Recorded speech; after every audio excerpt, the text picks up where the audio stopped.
Haseman from Queensland, Australia, against the Kiwi destroyer Hiriwa Te Rangi from New Zealand. And here comes the Kiwi destroyer. They call him that name for very good reason.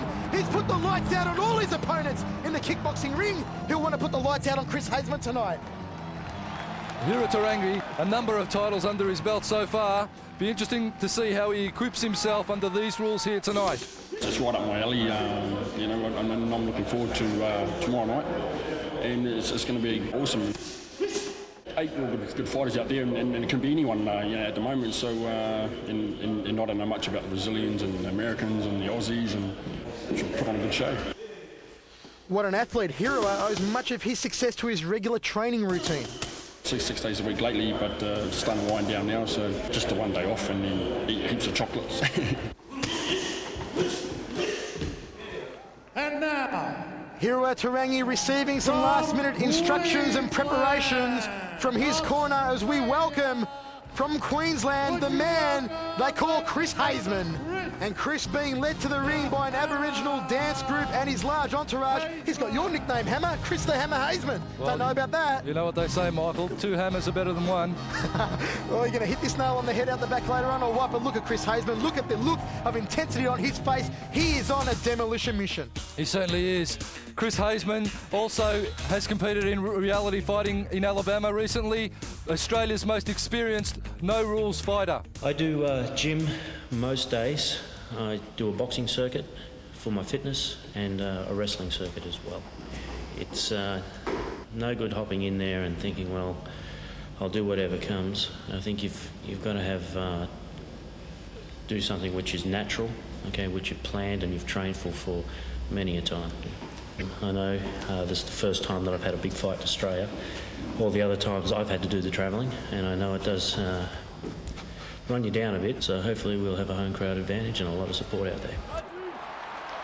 We're almost ready to rumble in this fight between the Hammer from Queensland, Chris Haseman, and of course Hiriwa Te Rangi, the Kiwi destroyer. And there's that ring girl that I've got a date with later on, Mark the Hammer. She said yes to my blind date.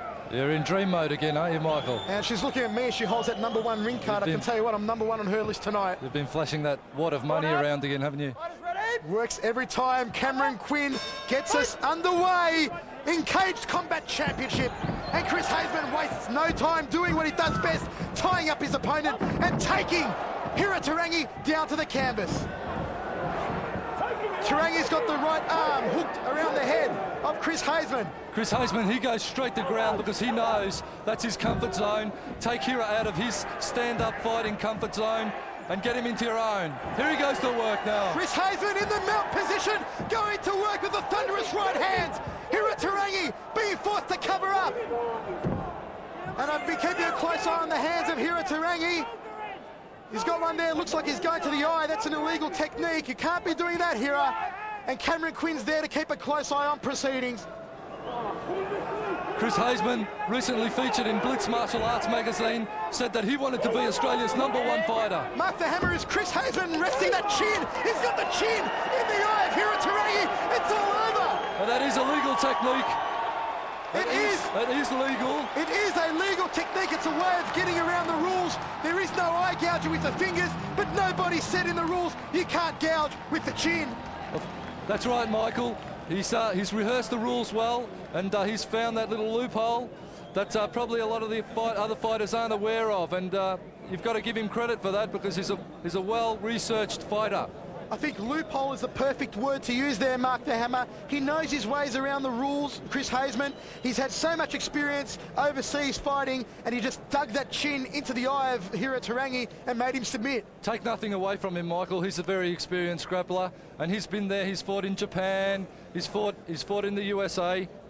Here you see him going to work. He's got that head, and he's not giving it any leverage. He's not giving it any slack at all. He's holding it in one hand, going to work with the other.